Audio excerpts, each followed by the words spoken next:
Hello again and welcome to another episode of the Franchise Everything podcast where we talk about everything and anything franchising. And today, as every day, I'm somewhere different and we are at Stepz Fitness in Dapto with the franchise owner here, Dan Hotchkis. Dan, how you going, mate? Good, thanks. Excellent. Thank you for having us in your lovely gym here today. You're welcome.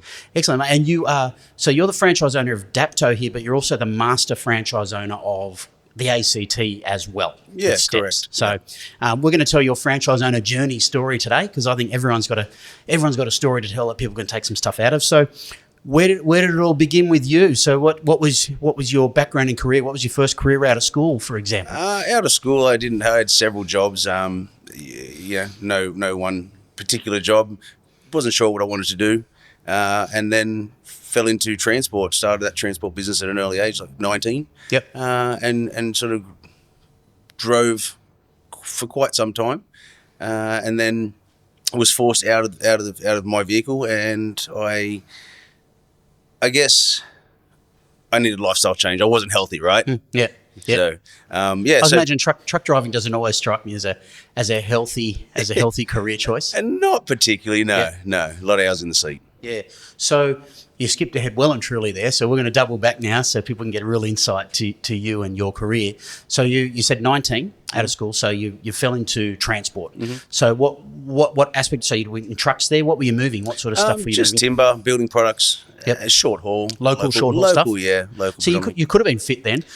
When you say trucks, I was picturing you up the Hume driving for 12 hours. No. I mean, they were long days. Days. And then, as a young business, you take every opportunity. So, I was working weekends, 7 days a week, and just taking every opportunity I could.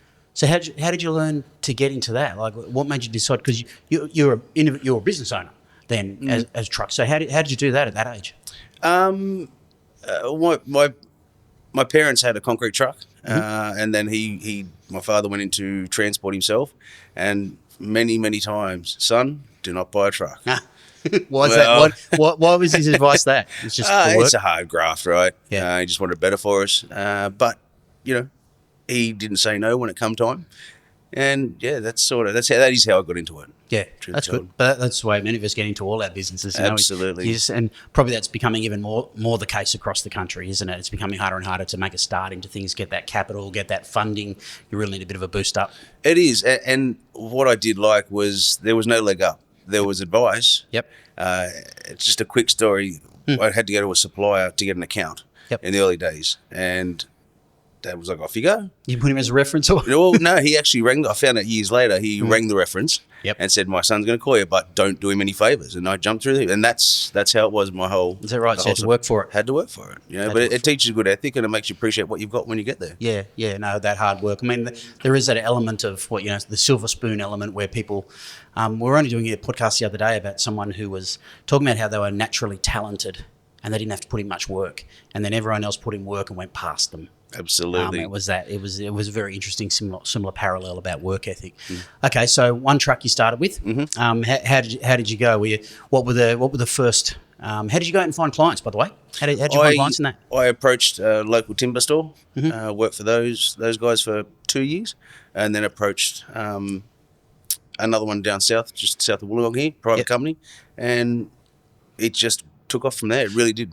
So how does it work? So you if you help me out here, how this transport sort of stuff works. So if there's timber yards or whatever like that, and you've got the vehicles, so you're taking a problem away from them because you're making it easier for them. And so, for example, the customer would pay an amount to get delivery. They paid delivery, but we were contracted by the timber yard, so we got our hourly rate. This timber yard itself was a family-owned company for 75 years when I went there, and they'd always had their own vehicles.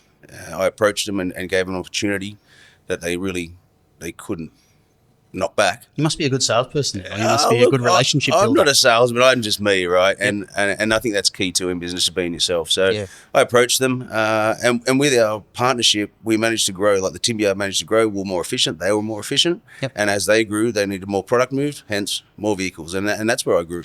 So what you were able to get that to? What was you just add vehicles on, do you, and add drivers on? How does it work? That's all you do. Yep. As the work demand comes up, add another contract, add another vehicle, add another driver, Yeah. and just keep going through the motions. And how did you fund all that sort of stuff? Or did you learn a lot about financing, that sort of stuff? I bet, because I imagine trucks aren't cheap. No, I learn a lot, and being young too. It's just dollars and cents. I think that's the way most of us have to do it, is beg, plead, steal, borrow, but make your repayments, don't have bad debt. Yeah. And Be reliable. Absolutely.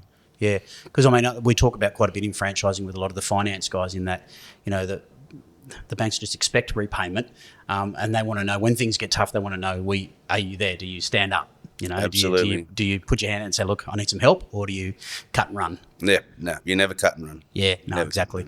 Okay, so how many did you build it up to, the trucks? Got up to 5. Yeah. And that was quite enough as a small operation. Is that sort of a typical size where it starts to get, you got to make a decision at that point that, do you get a lot bigger, or do you? I mean, it's more challenging sort of in the last 10, 15 years to grow really big. The opportunities are getting less and less, and the bigger companies are getting bigger and bigger. So they're picking everyone off, aren't they? 100%. And I think a lot of using that scale. Yes, 100%. So it is getting more challenging. Yeah. But you are correct. If you're working in the business or on the business, which one? And you do get to a point. And for me, at that point, I had to make the decision. Do I work on it or in it? So how long ago was that? So you had the truck business. At what point were you saying, well, I'm going to have to make a decision here? How far into it? Because that was your career, wasn't it? It was. So when the GFC hit, financial crisis hit, the contract I had, they asked me to remove one vehicle, and I employed a lot of young guys with young families, and I just couldn't sack someone, So I decided to take myself off the road, and from there, I decided to get myself fit, and that's where the fitness thing came in. So what was your fitness like at that stage? Terrible. Yeah. Terrible. Hopeless. I mean, as a kid, you used to run around and do all the things, but as you become an adult, as you start to, a few beers. So I got to like 150 kilos. I was not a healthy person. Yeah. So I made the decision then to get myself fit and take that opportunity. So we're talking, what, about 2008, 2009? That's GFC time. Yeah. So okay, you took yourself off the road. You said, I'm going to get fit. What were the start into that like? So I'm sure there's many people out there in similar situations. Yeah. How did you start? I actually went and got myself a treadmill, put it outside at the back under cover, and just stared at a paddock and just started walking. Just kept going. Just started walking.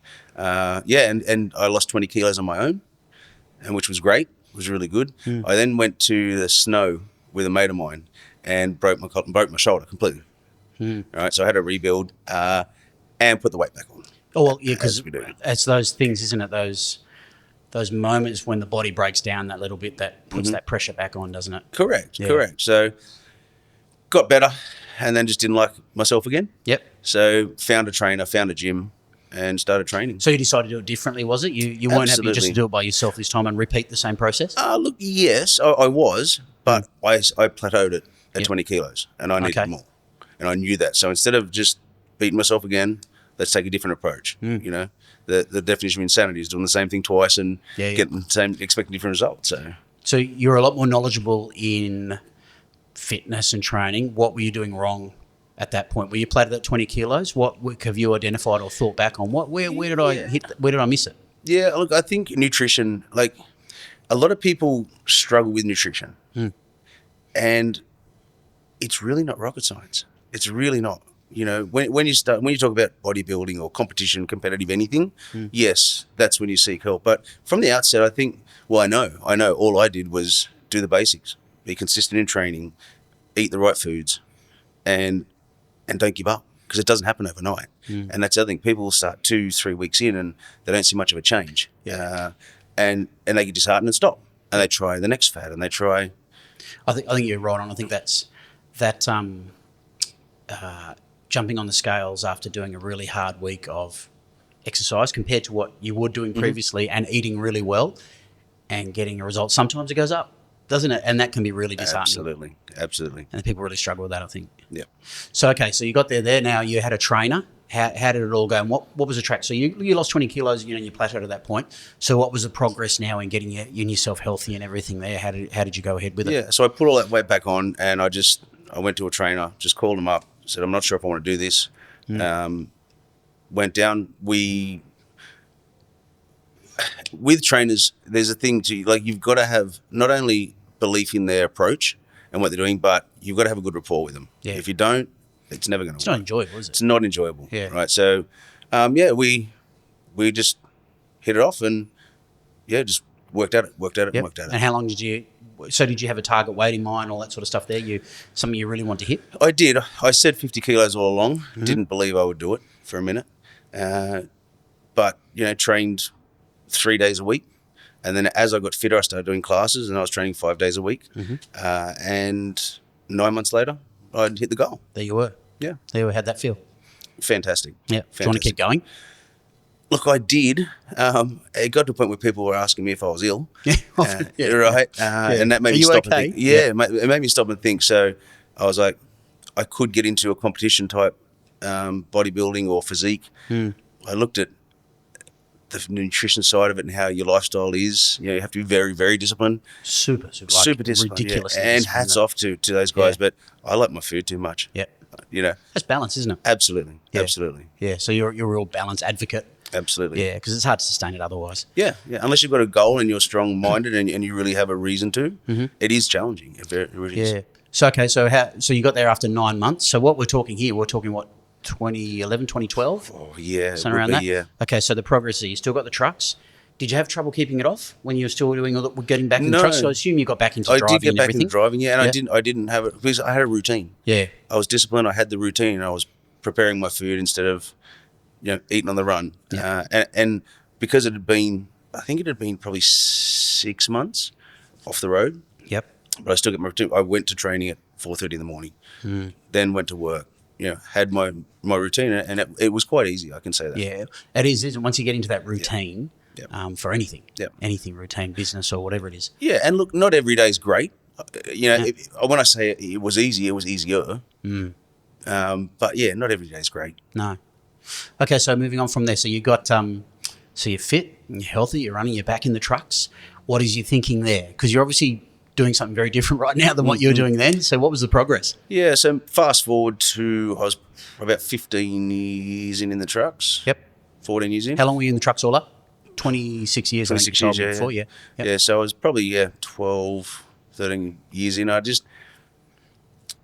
The growth of the trucks, like you said earlier, was do I go bigger? And what that looked like was quite scary. Yep. That's a lot of debt, isn't it? Absolutely. Yeah. So, or do I get into this fitness deal that I actually found I had a passion for? For me, it sounds a bit cliche, but I do this job because I want to help people. And if I can help people feel what I felt, because you can explain to someone what that feels like, but if you can help someone feel that, that's a really, really cool feeling. Yeah, I think you're a special case with that, though. And speaking to Sam as well, the franchisor of that, he had a very similar situation with weight. Correct. And recovering from that. And that, I don't know, it gives you a certain superpower, I think, for what you do. I think it does. Potentially. I think we, especially in this day and age, we don't stop to think about how we feel or why we are or why we do. Right. And I just had that thought of this would be really cool to help people have that opportunity. So you did that with personal training, did you? Is that how you kicked off into it? Yeah. So I went to the gym that I was training at under my trainer. There was an opportunity just to help out with classes and start small. So I did that. And then from there, I just got people asking for PT sessions. So you're earning some money with it as well, with your passion. Yeah, so I grew up from there. Yeah. And what was that growth like? Was it a difficult thing, and how long did you push it before you started look for other options? Because imagine PTs get to a certain point. I mean, there's only so many hours you can do it, only so much you can charge. Correct. For a session, right? So Correct. how did you approach it? I was still sort of driving. I backed off my hours, and that was a fortunate thing for my transition. I was able to do that and have financial security. So I'd go and do my PTs in the morning, go jump in the truck, go and do PTs in the afternoon. Once I got to a point where I could live off what I was earning as a PT, and I mean just live off, right? Yeah. I made the decision to make the jump, keep the vehicles, keep the trucks, but grow the PT business. So you dropped doing truck driving full stop at all? Correct. And were you running it operationally and everything still? Or did you put someone in to run it? I was operating, still running operationally. At that point, that many years in, it becomes a well-oiled machine. Yeah, right? I can imagine. So I just put someone in my vehicle and kept the vehicles running and focused on the business, on the PT business. Okay, so PT, for how long did you grow up for, and when did you hit a point where something had to change in that? Because you seem to have hit junctions in life at this point. So at what stage did you look at that and you thinking something has to change again? Look, I can't really remember the timeline there. So there's nothing like No, Yeah. no. There was just a point where I knew to grow the PT business, I need more space because we're working with other trainers, other teams like football teams because we're a boxing gym. They had a football team and a soccer team, so space was limited and time was limited. Right? You can't be limited in this industry. You've got to be flexible. Because people want to work out when they want to work out. Absolutely, absolutely. And so then I decided to look for just a warehouse space, which I did. I found 15 minutes down the road, leased that, and opened that as a group training / PT studio. And that was a tin shed. There was no air conditioning. It was hot. I was going to say, was it hot? It was hot and cold, being Dapto. -2 in winter, and some of those 35, 36, 70. Like a rocky Philadelphia story. Absolutely. And in summer, it'd be 42 degrees in that shed, right? Yeah. I hope it was cheap. It was cheap. Yeah. It was cheap. But yeah, so we built a good base there, and I started to really hit my straps there and build up a good PT base. Yeah. And how long did you stay in that one for? 5 years. 5 years. How did you? Were you nervous about taking a lease? Because you wouldn't have done you would have done vehicle leasing, which is very different. What was your thought about a lease? No, I wasn't. I thought it'd make people a bit. No, look, and that's probably attributed to some of my successes and some of my downfalls. My wife is like, just stop. I as a person, Don't keep pushing forward. More risk. I've always been self-sufficient, so I guess I've always believed in myself and make educated decisions. And like I said, they haven't always panned out. That's how we learn and grow. But no, I wasn't nervous at all. I think when you've got a decent product and you believe in yourself and you're listening to your feedback and looking at your reviews, you can use that data to make an educated decision. And how did you approach it from a business plan perspective? Did you have a plan for it, or you laugh? I'll answer that question for you, shall I? No plan. Look, and Sam, the franchisor of Stepz, I was a steering wheel technician. Yeah. I wasn't an email person. I was pick up the phone and say, because you just told me before, you said you're almost afraid to open the computer. Oh, I'm hopeless. I used to be really terrible at it. Yeah. So yeah, I didn't have a plan. I just had my PT base and I knew I could cover my costs. Yep. And just, let's wing it. Yeah.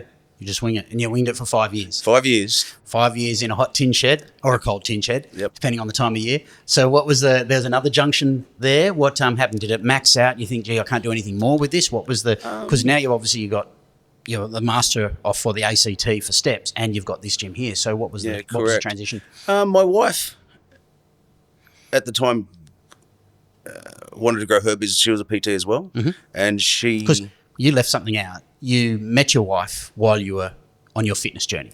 Correct. She was your trainer. Correct. That's it. Correct. We left that out because you told me before. I think that's a really important point. Yeah, correct. Yeah. And we were friends for many years, and I actually separated from my ex-partner, my ex-wife, and 12 months later, there we were. Yeah. Right. So yeah, that's a long time ago. But yeah, so she wanted to grow her business as well, and I said, oh well, look, I want to be able to help more people on a greater scale. That's our passion. That's what we do. And yes, we want to earn more money. So how do we achieve that? So I just did what everyone does. Jump on the old Google. Jump on the internet.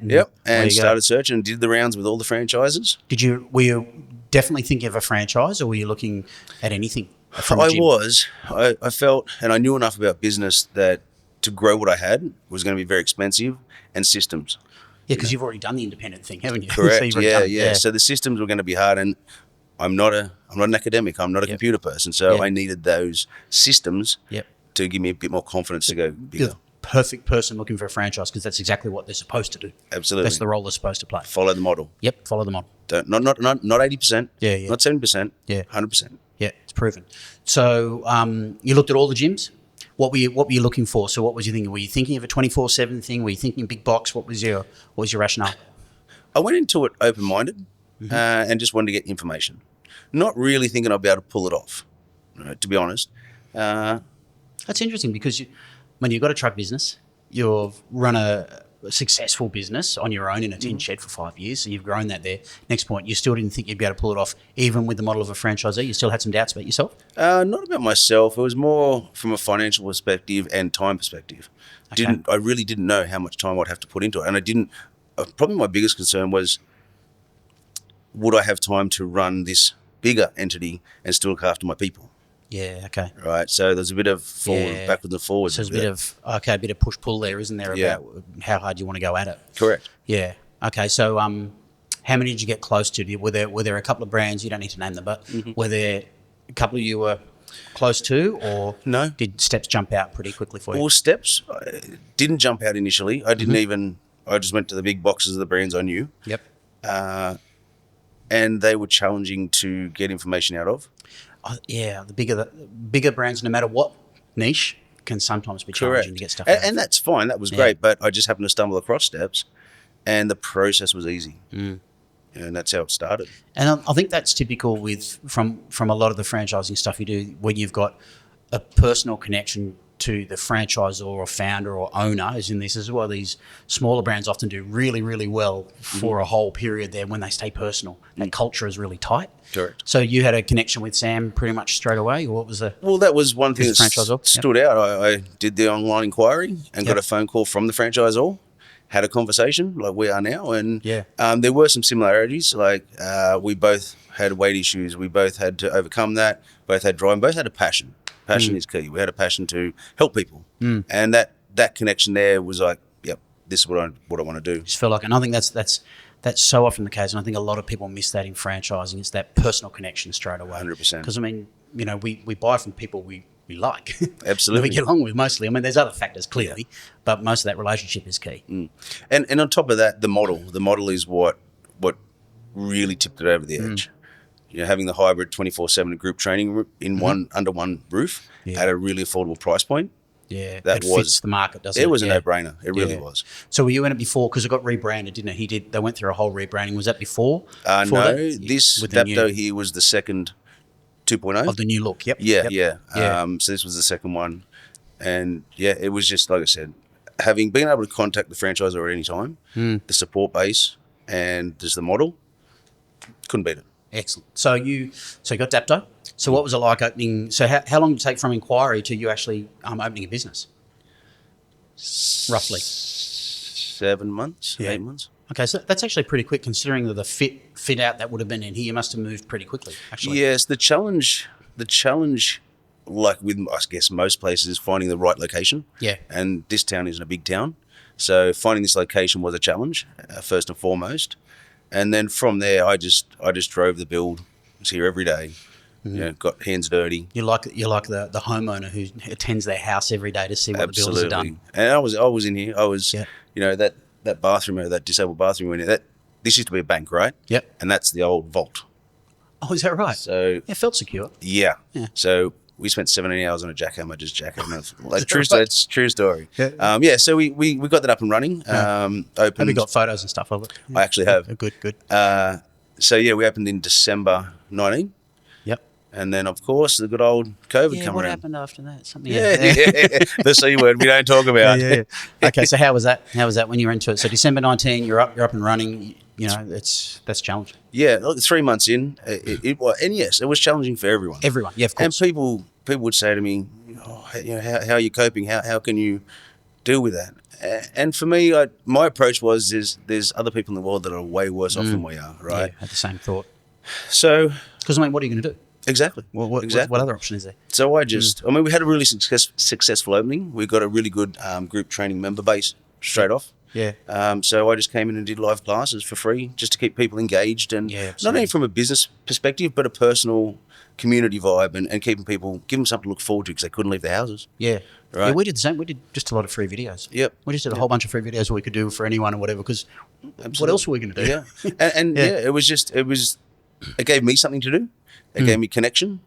And it kept the community vibe, right? And that's what we're good at Stepz, is it's community. Yeah. So that was 3 months of fun, longer, but and out of that, a few months in, the hot water system upstairs split at midnight. So I came at 6 o'clock the next morning. The place was flooded. All the equipment under, Yep. So had to flood. That would have been quite a moment. There's water dripping out of that roof there, and this was all flooded. So we just. Again. How long did that take to get all back online? We were putting the equipment back in the day we were allowed to open after the first lockdown. So So how? It's 4 months. Okay. Yeah. A fair bit of work must have had to be done. Yeah, there was. So again, it kept me occupied, kept me busy day in, day out. So and then we just kicked off from there. Yeah, and insurance covers all that sort of stuff, obviously, was it? All? They did, luckily. Yeah. And I mean, the finance side of things was challenging. Some of the finance companies just kept chasing, where others were like, no, we get it. Yeah. So that was probably the most challenging. I think actually we know a finance, pretty close to a finance guy who was into in the fitness and everything there. A lot of the bigger ones could easily just freeze payments on everything. Yep. A lot of the smaller ones, not so able, I think, and that's what so everyone's in a different situation, aren't they? Correct. So so that was probably the most mentally challenging part, was the worry of the financial stress and so soon into it, and am I going to get through that? So to get through that, you added another store, didn't you? Didn't you go for another? I was just thinking, hang on, you've got a segment at some point. So you added another location. We opened back up, and this was going great guns. And the opportunity came up for one 15 minutes down the road. At Shell Harbour? At Shell Harbour, yes. Yep. Actually, Sam asked me to just go and look at it. Not, do I want it? Yeah, he's planting. He knew you by then. He's planting the seed. He did, and I had no intention of... Hey, what do you think of this site? Exactly. Go and have a look at it. Yeah. So I went and looked at it and signed the lease and started building that one 2 weeks before or prior to the second lockdown. So again... You're very busy. Yes. Yeah. It is what it is. You just pull your socks up and get to it, right? Yep. And that's what we did. And we opened that on 10th of October 23. 23, okay. 22. And you still had a truck business running along in this whole period, didn't you? You still had the trucks going. Yeah, still had that going. Yeah. How did you manage those? Was there much impact on those, but that would have been an essential service, wouldn't you? To get stuff out and about, get stuff moving, or did it slow down? It slowed down. It did slow down. It was tough to navigate. I mean, you wake up one morning and you're allowed to do this, and you're allowed to travel into these areas. I remember that. Yeah. So that was the challenging part, but for the most part, it kept running. Yeah. Okay, so Shell Harbour. Now you've just got Dapto now, and I say just, but you've got the ACT as well. So when did you sell Shell Harbour? When did you move that business on? I took the master on what year, in 24? Yeah. So I took the master on early 23, and I just found myself like a Swiss Army knife. I was doing a whole bunch of things. I had Dapto, I had Shell Harbour, I had the trucks, and I was doing a whole bunch of things, just not real well. So just too thinly spread. So I just made the decision to sell Shell Harbour in November 23. And just focus on Dapto and the ACT. How was your fitness at that time? Obviously, being in the gym, were you keeping up with it, or was you finding that falling away a bit as well? Funnily enough, I'll take a step back. Yeah. Prior to 2019, I used to race mountain bikes, 24-hour solo events. Out in the bush, just riding around in circles all day. So I was super fit, I'd taken it to the next level. You would have been that thing where people asking you if you were unwell or something by then. I was, and I can show you. That's endurance. That's endurance. I'll show you a photo later. So come 2019, I just all in on Dapto. Yep. And my training was still there, but I wasn't as in depth.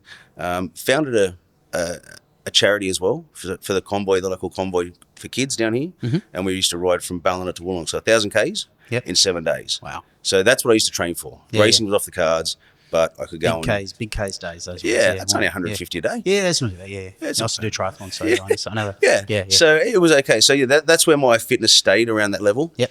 And then once I got to the point where I was spread too thinly, it got harder and harder to make the time. Hard.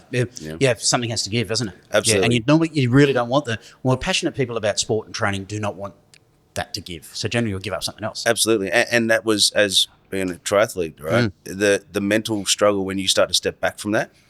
That's what I've always said to my wife, I'd never hire an Ironman triathlete because I know where their number one focus is. Absolutely. They're thinking about that swim this afternoon. Absolutely. That's all they're thinking about. So I just tried to train when I could, and as I got thinly spread, the training decreased, and now I'm not where I'd like to be. Yep. But the move next year is to, now everything's sorted and the dust is settled, I can start to focus on that again. All right, excellent. So you've recently, April this year, you offloaded the truck business. So you've got Shell Harbour, you offloaded the truck business. It sounds like a real focus point is starting to happen now. It was Canberra, the ACT. Because you got the master. Yes. So I found myself spending more and more time focusing on that, and not really focusing on anything else. And again, like Shell Harbour, I just had to offload it and really Something focus has to give. because those trucks were my baby, right? So you had them for 26 years. Yeah. So I did not want it to suffer. Yeah. Right. So I was like, now's the time. It was a perfect segue. What was it like? What was the feeling like getting rid of that? Was it partly a relief, but also partly it was all relief. Was it?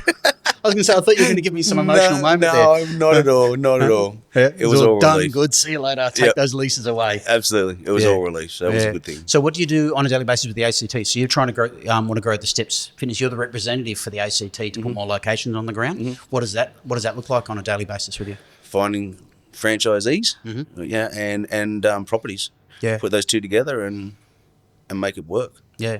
So, how many in Canberra, you reckon? I grew up in Canberra, so I know Canberra pretty well. I know it's got a lot bigger since I was there. I'd like to get 20. That's my first target. Yep. If we can hit that, it would be great.